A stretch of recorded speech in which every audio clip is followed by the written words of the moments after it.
Let me do a quick welcome for everybody that's on the live chat. I know that they've been patiently waiting because, they're here. We've got Brandon, we've got Faith, we've got Wolfie, Lauren, Brittany. Who else do I see here? Show yourselves if you have joined. Just want to make sure we shout you out and say thanks for joining us on this Saturday. I'm here. Well, no kidding.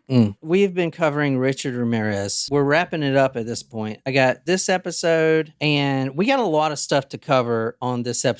So, okay, we're going to power through. Power through, and may even take a quick break and for a second part-ish. Yeah, which will be unlisted for Supremos. Okay. Maybe. Because I was supposed to do that this week, but I didn't. So I didn't sleep very well this week. But anyway, there's only going to be a few more episodes of this left. And then I'm moving on from this guy for good. You're not impressed. That sounds bad, but it's true. It doesn't sound bad. I mean, he's like a murderer. I mean, the last episode was pretty bad. Yeah, that was bad. We gotta bring Jen up to speed on what she missed. I wonder if they had that in the American Horror Story. So that show was all about Richard Ramirez? No, I mean, if I remember correctly, I mean, he was portrayed in that season. I think he was also portrayed in the hotel season, a small bit. But like, where was the hotel located in that hotel? The Cecil, yeah. That's where he lived. He lived in the Cecil Hotel. Yeah, and so the hotel season is also the one that stars Lady Gaga, which is like one of my favorites. I like the hotel season. I still think Coven is my favorite. That's the one with the witches? Maybe we should be watching. I've tried to get you to watch that. No, it's too scary. If I can watch it and be okay, it's not too scary. The first season is so good.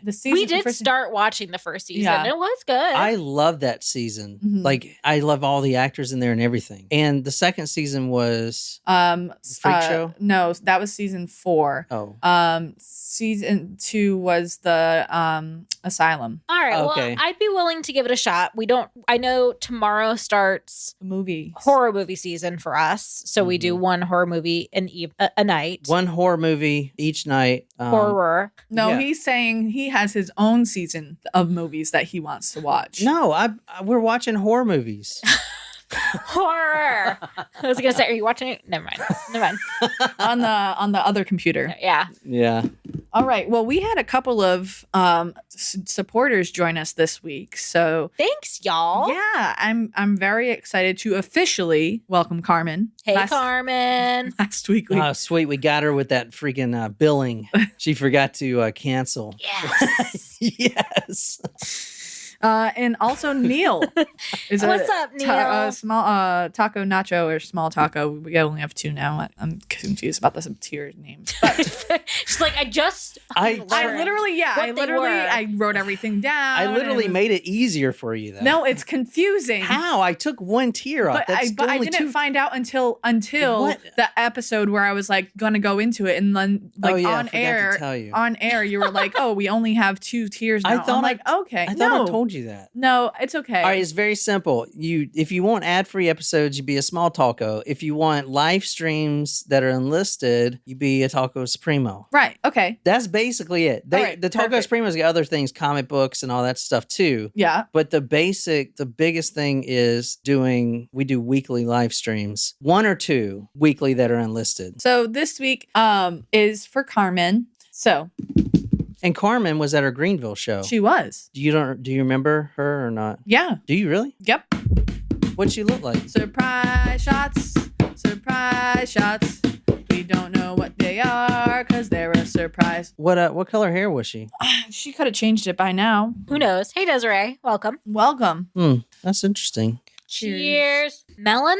Was it with something? Yeah, that was a Midori sour shot. It tastes like... Oh, that was good. One of those freezer pops. Mm-hmm. That was really good. Yeah. Ugh. I was like, I could tell it was green, even though... So that was my only clue. Otherwise, I really wouldn't have had any idea. All right, so let's recap Richard Ramirez, the episode from during the week, so we can catch Jen up and anyone who missed it. All right, go ahead. Okay, so he is going back into the nice house. He wants to start robbing nice homes again. Okay. And that is because he wants to be able to have enough money where he can have a place where he can like murder and torture people privately. Mm-hmm.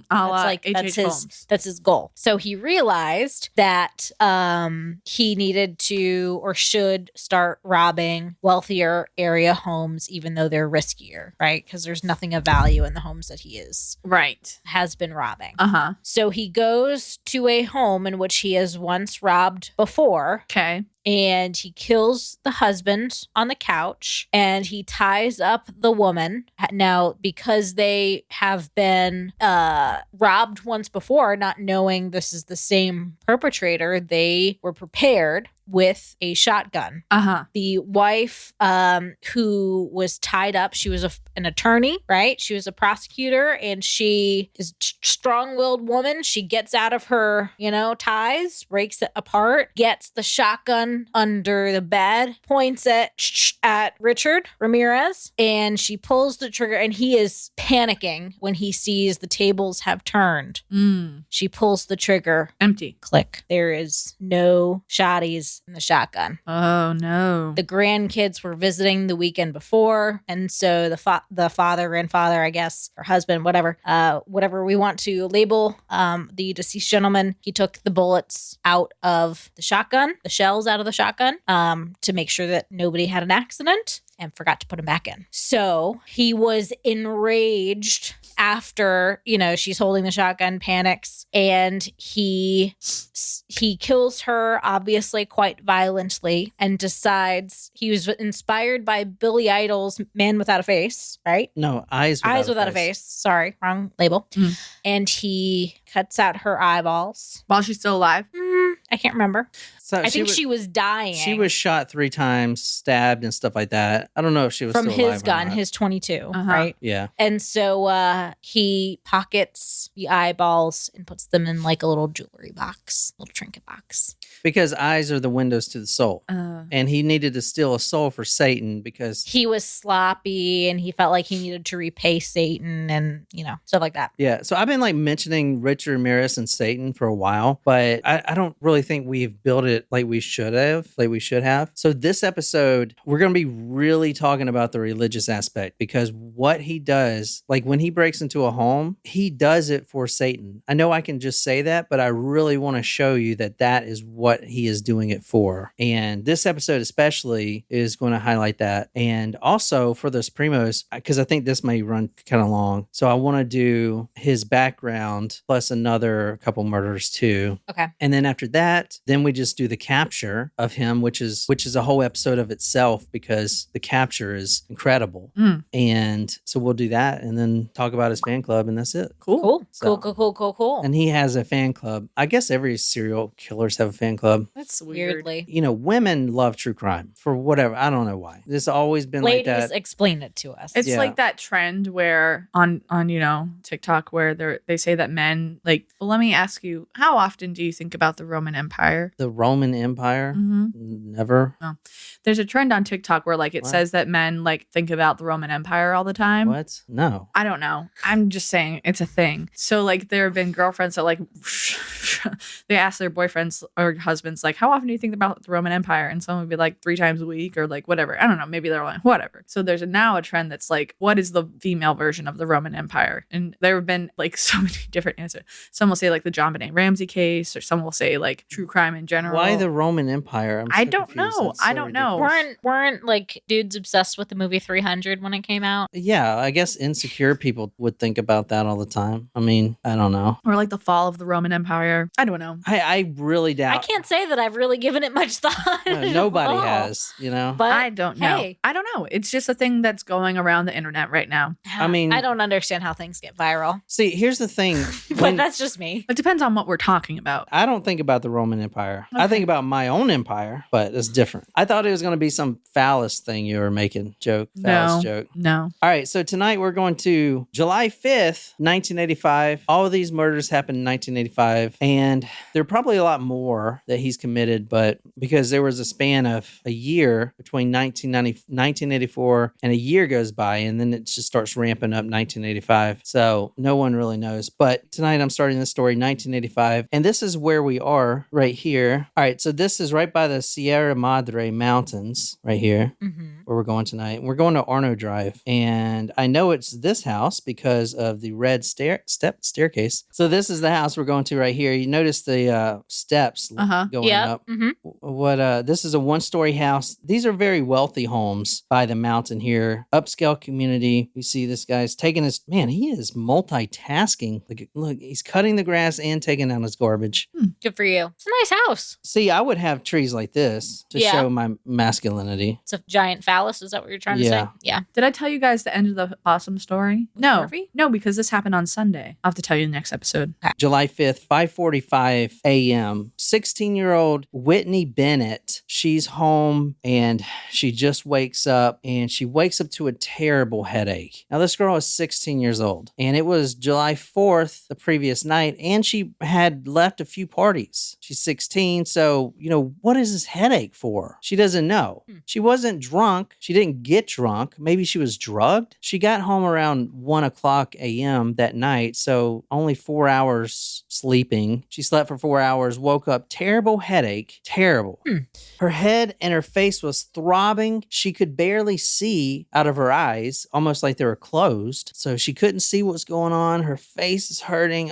She has this sticky stuff all over her body. She wakes up and notices a few things that, number one, she was sleeping turned around the other way. She never sleeps that way on that side of the bed. And she went to bed with her usual nightgown, panties, bra, stuff like that. And those parts were missing. So she, at this point, is freaking out. She knows something is wrong. So she starts screaming, "Daddy, Daddy, Daddy." Daddy's home. In the home is a Steve Bennet and his wife, 16-year-old Whitney, and an 18-year-old James in the home.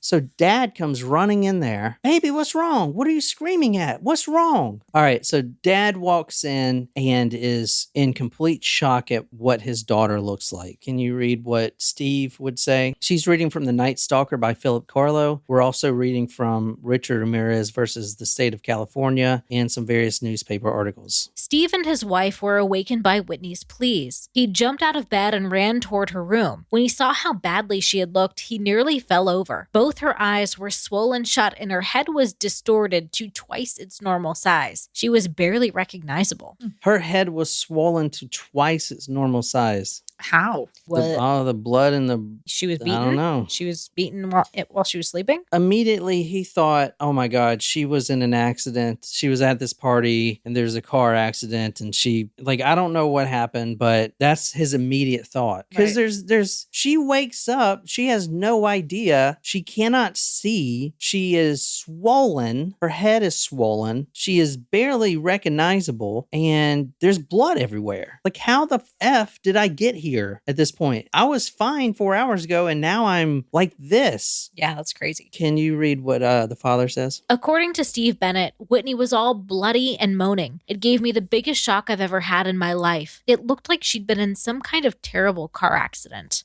The first thought was, oh my God, I got to get her to the hospital. 911 was called and immediately an ambulance is dispatched. And also dispatched was a Detective Carrillo, the same one who we talked about last week. Him and his partner, Frank Salerno, they were on the Night Stalker task force. And he was dispatched to the scene because he thought, this doesn't seem like a car accident.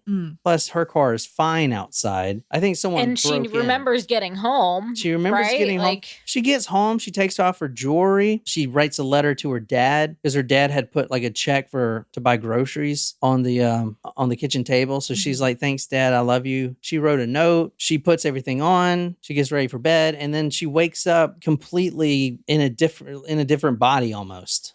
Wow. But what happened here? I mean, how is this the Night Stalker's fault? There's got to be something else. This 16-year-old had no idea. How would you not be woken up if someone was punching you? You know what I mean? That's pretty crazy. Unless she was drugged. Yeah. At the party. This 16-year-old girl had no idea. Now, as soon as they get there, she goes unconscious. And she's not going to wake up for a while. And when she does, she's going to be battling with her life. Hey, Luna. Hey, Shram. Just wants to say hey. Thanks What's for joining. Up, Luna and Shram? What's up? She fell unconscious, nearly comatose. She was rushed to the ER. And at this point, neither the family or the detectives that had just arrived, they're not sure if she's going to live or die. Lauren made a good guess. Like, was she knocked out with the first blow? Like, if she was punched in the middle of the night, was she knocked out? Yeah, I don't know. I mean, I do know, but I thought that was a good guess. That's not No, bad. it's a great or guess. a good, like, reasoning. Yeah, it's a great guess. I just don't want to give anything away here. Okay. All right. I just wanted to share in case she was right. They also, so the detective, when they get to the crime scenes from now on, like they knew that this was a Night Stalker thing. So he is They don't know how, but they knew that he's involved. So the first thing they do, very first thing, is they look outside. They look for a shoe print, an Avia shoe print. And I looked it up. There were only 6 pairs That's crazy. sold in California. 6 pairs. In the whole state? In the whole state of this Avia 11 and a half shoe. It was very rare. Huh. There was only 6. It was like one shoe store had it, Exactly. And if Richard Ramirez would have used a credit card or something, then that'd have been it. but he doesn't. But that because- was- yeah, they weren't that popular So back then. only 6 were sold. Wow. Only 6. So the first thing they do is look for that Avia logo. Right. And there and behold, it's in the mud. Wow. Not only that, there's a tire iron in her room that is obvious the murder weapon here. Right. Or the attempted murder weapon. Well, we don't know if she lives or dies at this Oh. point. Yeah, you'll see. So, for instance, this is the first time I've ever seen this phrase. Among all the trauma to the head, which we'll describe here in a second, she had, quote, partial retina detachment. Ooh. Oh, goodness. So the retina, I remember getting LASIK and they peel back the retina. Yeah, it's freaky deaky. I remember, so I had to get a certain type of LASIK because there's one LASIK that if you get, you can't be airborne Uh, Oh, interesting. because it'll rip off when you're jumping out of a plane. Ooh. I don't like that. That sounds terrible.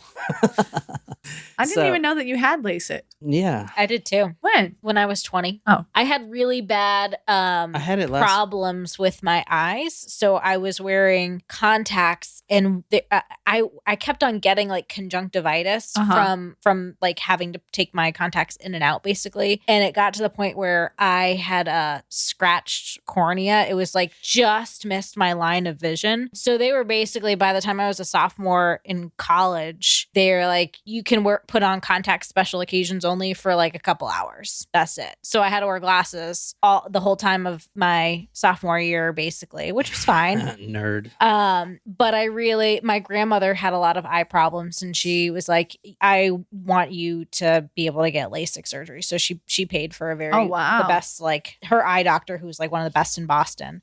He did a lot of I think like a lot of like sports celebrities and stuff, their LASIK surgery, and they almost couldn't do that one eye because of how close it was to my vision, but they were able to do both. And so I was able to like experience the world when I was abroad without having to wear my glasses, which That's was awesome. cool. Yeah, I used to. Do you remember when LASIK first came out? The doctor's offices that were doing it would have these see-through glass windows outside so everyone could see the person like, getting LASIK. Yeah. Yeah. Oh, yeah. My mom had that so everyone could see like the procedure. Yeah, they used to do that. You don't remember that? No. I will say getting LASIK, if you have the opportunity to do it, it was amazingly worth it. It was the best. Yeah, one of the best things I've ever done. 100%. I've been very fortunate because I've never Your eyes are like perfect. needed crazy. glasses. I feel like now, as I'm getting older, see myself like starting to maybe need them. I need to get my eyes checked, but Well, so I had to wear BCGs Yeah. when I went to basic, which is what?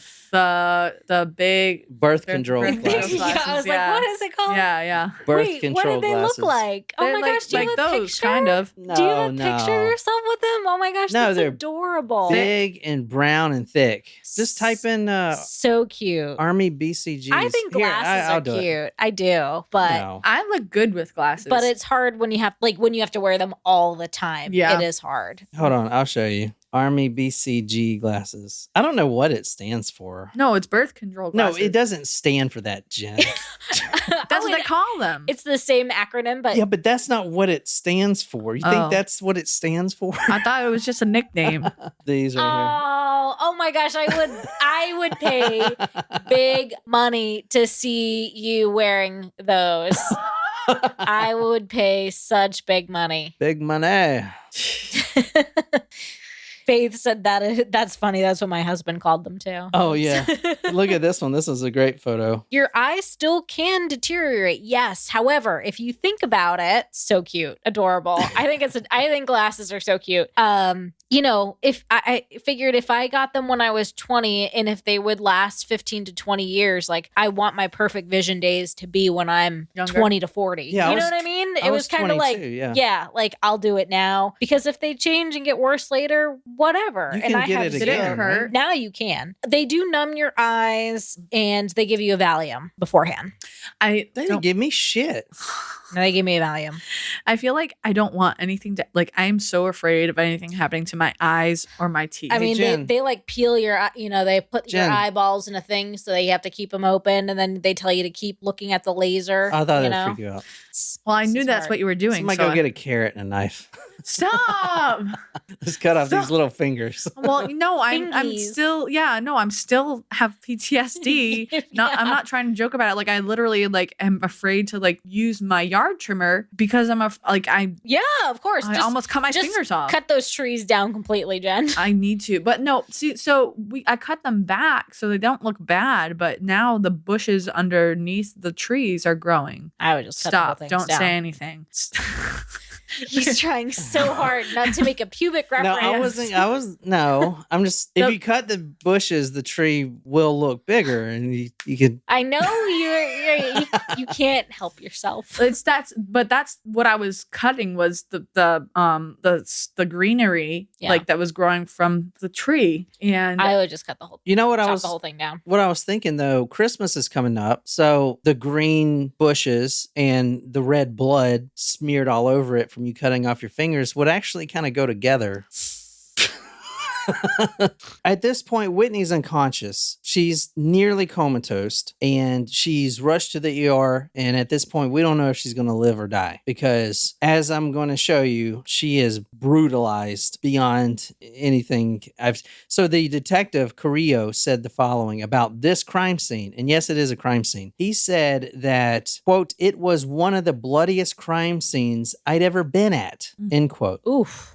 And no one knows what happened. She just wakes up. And what the hell? Yeah, that's crazy. And it's one of the bloodiest crime scenes he's ever been at. And he's been at all the other Richard Ramirez crime scenes. He's on the task force.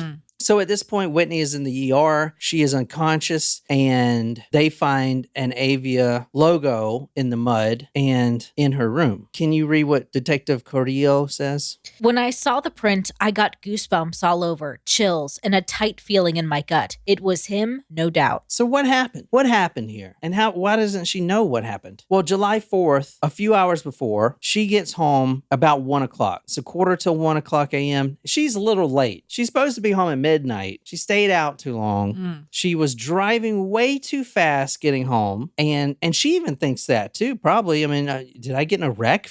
I don't know. She was driving way too fast. She gets home. And at this point, she does notice a lot of police cruisers just kind of going through different neighborhoods, shining their spotlights. They're actually looking for the, quote, valley intruder. And that's to answer your question from the other day. You said, did he have a moniker just for breaking in? And he did. He was the, quote, valley intruder.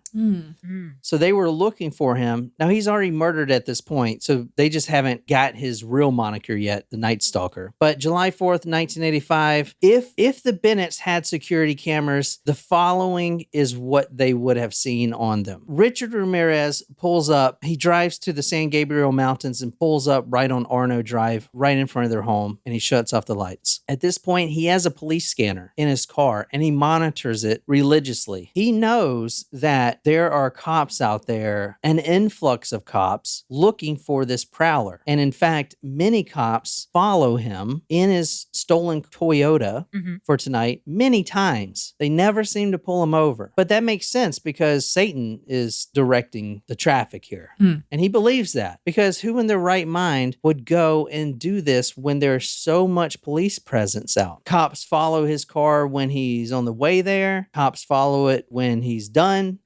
And he never gets pulled over. Interesting. He rode with Satan. He was riding with Satan, and that's why he was never caught. He gets to the mountains and he pulls on Arno Drive and he walks around the back. He has no idea who's in that house. He walks up those steps that you saw, those those red brick steps. He walks up just straight up. This is about 2 a.m. in the morning, about an hour after Whitney went to sleep. And he walks around back and tries to go in the back door, but the back door is locked. So he's like, all right, well, let me try the front door. The front door is unlocked. Jeez. So he walks in at this point, and when you walk in the door and take a right, Whitney Bennett's room, the 16-year-old, is right there on the right. So he walks in the front door, which is unlocked. He shines his pen light. Well, he pulls his pen light out of his waistband. Now, when he walks in, the first thing he does is sit still. And he'll say this plenty of times in his interviews when he's telling people how to be a good criminal, as we'll go into the next episode. Like, he will teach you how to do this. Stuff like, for instance, he tucks in his pants to his shoes so they don't get caught on anything. You watch out for clotheslines, like stuff like this, you know. You watch out for like dogs and stuff like that. There's things you do to be a good criminal. Right. Anyway, he walks in the front door and he's quiet. He says a prayer, the same prayer that he always says before he does anything. Quote, Satan, this, what I, your humble servant, am about to do, I do for you. He's quiet for 30 seconds, taking it all in. He gets his pen light and he sees Whitney sleeping. He goes, checks the rest of the house.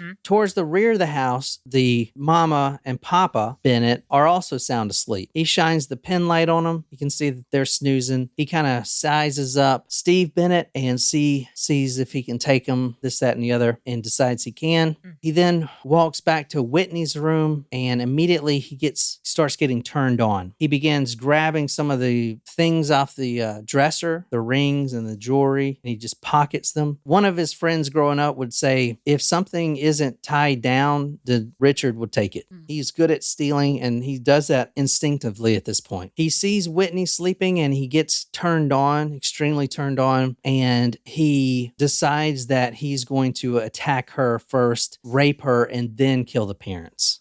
That's how turned on this guy was. He decides not to use his .22 pistol, so he walks outside. He gets in his car and he grabs a tire iron that was in the car. You know what a tire iron is, right? It's like this big old L-shaped thing you take your hub caps off with. So he brings back this tire iron, and as he's walking in, he'll say this, as he's about to walk back in the front door, 2 a.m. at night, a police cruiser goes through that neighborhood shining the spotlight. He ducks down in the bushes, and that police cruiser just goes right by. They're looking for a prowler. They know that this is going to happen somewhere in the area. You know what I'm saying? Isn't that crazy? Yeah. I just missed him. Because as you'll see, he attacks in the same neighborhoods multiple times. It's crazy. They know where to look, but they just... Well, they know he's now attacking high wealth houses. Before he grabs that tire iron, though, he thinks about using a knife. And this is what he would say about killing someone with a knife. Killing with a knife is very personal. You actually are holding it as it goes in, and when death comes, you can feel your victim dying through the knife. It's like sex. Ew. So at this point, he decides, I want to use a tire iron and bludgeon her to death. That's awful. So he gets right up close to Whitney Bennet, 16-year-old. She's passed out. With his left hand, wearing that big old gardening glove he always wears, that leather gardening glove, he shoves his hand on her mouth. Now, at this point, she's waking up, but only for a second, because the next millisecond, that tire iron impacts the side of her temple, knocking her unconscious. Lauren, good job. At this point, now he's still, his hand is still pressed against her mouth so she won't scream. He is going to hit her 10 more times right now. He's going to hit her over 20 with a tire iron, 20 or 30. They don't know the exact number, but right in a row, as fast as he can, just beating her on the same spot, on the same top of the head with his tire iron. She's like in a coma at this point, so she's not screaming, but no one woke up in the house. He did it real quiet. There was no sound. He kind of just takes a breath. There's blood all over him, all over his face, all over the wall, all over the pillows. He just stays silent for a second. She's breathing, labored. She has these labored breaths, but she's still alive. And he decides that's when he wants to rape her. So he pulls up her nightgown and pulls off her panty and bra. And at that point, he's like, you know what? I think I'm going about this too quickly. I think I've been making a lot of mistakes lately, and I can just see it now. I'm raping this victim. She wakes up. She screams. Dad walks in here. He done. And that's it. Like, I have my pants down and then I'm caught. So what I'm going to do is I'm going to kill her first. But to do that, I got to strangle her to death. Now, this is very important. At this point, he is on top of her. She is laying on her stomach. He flips her around. He grabs the telephone cord. Back in those days, you still had cords attached to the telephone. So say, some people listening may not know that was a thing. Yeah. Yeah. Because even when we were younger, like it was wireless. A lot. Yeah, when we were probably 10. What? Yeah. No, dude. Oh, Yeah. yeah, y'all were young. Well, remember, I mean, they had they were home phones, Yeah. but they didn't have cords. you know what phone I had? Hmm. It was the Sabrina the Teenage Witch phone. Do you remember that one? So cool. Yeah. It was in my room. We weren't allowed to have phones in our room. He looks over at the dresser, and the first thing he grabs is that corded phone, that whitish, yellowish, beige, corded phone with the long ass cable running out of it. And he grabs that and wraps that cord around her throat many times. Now she's turned on her stomach. She's laying on her stomach. So that cord's now around her, and he starts pulling back with all his might, choking her, killing her, getting every last breath out of her.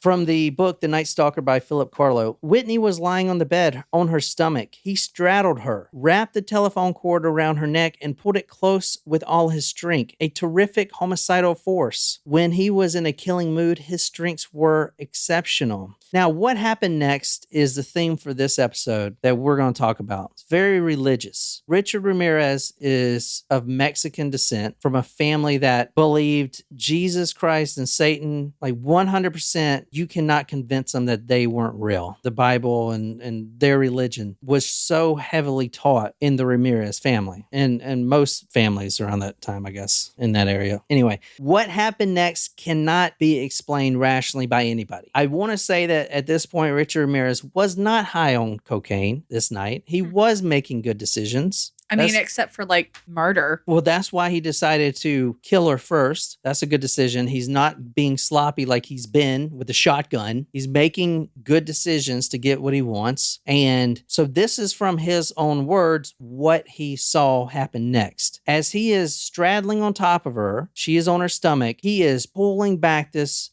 telephone cord, and her neck is just raised up like this. Now she doesn't know none the wiser because she was just bludgeoned. So she is in and out of a coma at this point. And that cord just gets tighter and tighter around her neck. And her throat is just being compressed. And all of a sudden, he began to see a, quote, blue haze leaving her body. He would say this is pitch black. This is around 3 a.m. Pitch black. And all of a sudden, an luminescent blue haze starts emanating from her body. He knew right then what that was. Her soul was leaving her body. It's actually really interesting. And so the soul for people practicing astral projection and stuff like that, where you can leave your body and all that old Tibetan dream type of sleep. Tibetan dream guides and stuff from centuries old. They always talk about a blue cord that's attached to your soul when it leaves your body. It's like a tether, and it's always blue. It's like this blue tether. So to see that blue soul leaving the body, he knew what that was, and he was staring in awe. He's never seen that before. He's not high. He's in his right mind. He is just completely shocked. That's not the only thing. The next thing really cannot be explained by anybody. As he's pulling back, that soul is coming out of her body, trying not to leave. Something's pulling her soul back in. Something doesn't want her to die. Something's not going to let this man take her soul. He doesn't know what it is, but all of a sudden, a telephone cord. If you still have a telephone cord at your house, go rip it out of the wall. It's not like an electrical cord. Don't rip an electrical cord out the wall, because electrical cord will spark, and you would see a bunch of sparks fly, and it's dangerous. Telephone cord doesn't spark, but this one did. It started, the whole cord around her neck started sparking, electricity, some force. And he could tell someone was intervening. Somebody was pulling her soul back in her body and trying to get this guy to stop what he was doing. Wow. Holy hell. Suddenly, he saw sparks on the wire taking taking Whitney's life, and they caused him to hesitate. He saw a blue haze leaving her body. He figured it was her soul, and he let go of the cord. Whitney sucked in desperately needed air. He'd never seen anything like that before, and it spooked him. It was, he decided, the power of Christ that had interceded and saved Whitney's life. Wow, that's powerful. Yeah, damn. He lets her go and he bolts from that home. Shit. Bolts from that home. Whitney's hair was shaven off at the ER. The beating she received was obvious now. Struck more than 20 times, red blood welts crisscrossed her head, described as a waffle pattern. On the top of her head to her temples, a waffle pattern, a tic-tac-toe from the beating, tic-tac-toe waffle pattern across her head. Her scalp had actually detached in several pieces. The only way to fix it was with stitches, kind of like Jack Skellington and his wife Sally. Remember, her arm kept falling off? Mm-hmm. The only way you can put it back on was with 478 stitches in her head. 478. Like, her whole head is stitched up like she was just in a Frankenstein movie. Jesus. It's Frankenstein. She survives, but barely. Damn. And once as the weeks go by, her memory starts coming back of the night. She does remember a guy that broke in very quickly, but she said this attacker wore all black. He was vicious. He smelled like, quote, wet leather, and he was a good-looking, light-skinned Mexican. From the state of California versus Richard Ramirez, Robert Costarella, MD, a plastic surgeon, was on duty at the Arcadia Methodist Hospital on July 5th, 1985. He treated Whitney Bennet for massive head lacerations, skull fractures, fracture of the eye socket, fracture to a finger on her left hand. He operated on her several times to remove scars. Bennet suffered eye damage and partial retina detachment. Marks that he observed around her neck were likely caused by rope or cord. In Dr. Costarella's opinion, Dr. Bennett's head injuries were consistent with blunt force trauma caused by a tire iron. Jesus came in, and this is what he believed. It was also an omen for him. It believed that his time was running out. At that moment, he decided right then and there that he is going to keep doing this. He's basically a spree killer. Yeah. And if he gets caught, he's going to die. He's going to, because he knows he'll face the death penalty. And to properly serve Satan, he wants to die on that hill wherever he's caught. Right. Shootout or whatever it be. So I think we should stop that one there. Okay. And then put more in it. Let's take a break, and then we'll do an unlisted one with all the religion and some more murders for the Supremos. What do you guys think? Sounds good. Sounds perfect. Well, what do you think of that so far? I mean, that's the second witness. I think it's another witness, but it's also interesting that, like, since he is into Satan and worshiping Satan, that he still kind of is spooked by like the soul and him associating it with Christ instead of being like resentful towards that force. Or like making him want to continue. He's afraid of it. Right. Interestingly. That's kind of interesting to me because usually... Well, he grew up believing in Christ. Right. But, and I understand that, but I feel like for someone who, and I'm not familiar with the ins and outs of satanic stuff, but I feel like, and I could be wrong, but like, I feel like if you are worshiping Satan, I feel like I don't think that would be scared by something that like is the complete opposite of what you're trying to do. But Jesus always beats Satan in the Bible. Right. That's right. But so if he's worshiping Satan, wouldn't he like try to beat Christ for Satan? No. Wouldn't that make sense? I mean, that's what makes sense to me. Mm-hmm. But no. But he's genuinely afraid of it. Yeah. Well, because he knows that Satan will always lose at the end. You know what I'm saying? Oh, like it's in the Bible that way. Satan was banished. Well, and he can never rise up. Yeah. And he'll always be. That's how they're taught. So he the reason he's a Satanist is because he started, as we'll get into in the next episode, as a child having all these violent thoughts, these sexual deviant thoughts about bondage and raping and stuff. And he knew his whole family is deeply religious, and he knew that Jesus Christ would banish him to hell just for having those thoughts. Okay. Okay. So he was like, well, shit, Satan seems better to me because we seem more alike. Interesting. I feel like, okay, in for sake of time, and I know you said we were going to talk about this in the next episode, I'm going to save my comments for the next episode because I'm actually kind of like really intrigued by this. But Yeah, well, just it's say your interesting. comments here. I was going to tell you, I told Nicole I had a dream the other night.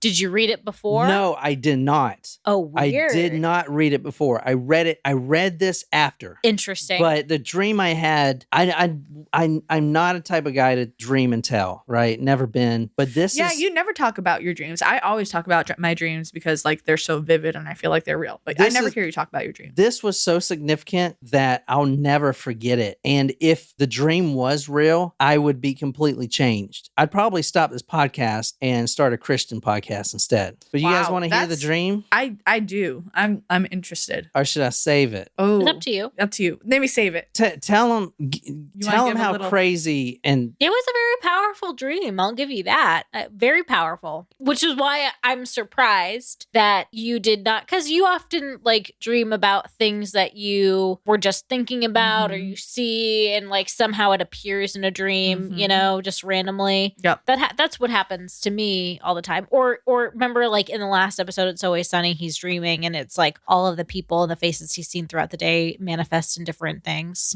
The whole, the car and the tea. Oh, bubble yeah, tea. yeah. That was a dream. That was a good one. Great one. So when you just told this story, I assumed, oh, well, No. certainly of course, he just read this and that's why you had this dream. No, I wasn't even going to do this specific story this morning. I have two other ones I was going to do, but You felt like you had to. I didn't. I did because I read it in this little document in that book I have about it, and I was like, all right, I got to research this for several hours here, and it was remarkably similar, was it not? Very interesting. So yeah, let's save it. We'll save the dream. We'll kick it off. Yeah, and we're just gonna do a super quick break. Like this is not a food break or meal break. We're just gonna take a quick like bio break and then come back. Did you say bio break? Yeah, like Bio? biological needs. Yeah, bio. That's weird. Bio break. All right, yeah, I gotta. This yeast infection has been like really getting to me, so I gotta go take care of that. But we'll be back. Do you guys get yeast infections? So we'll be back in the Supremo, right, in 10 minutes. Cool. So that's all for this episode, and I hope you guys enjoyed it. So until next time, good night, you lovely, lovely people.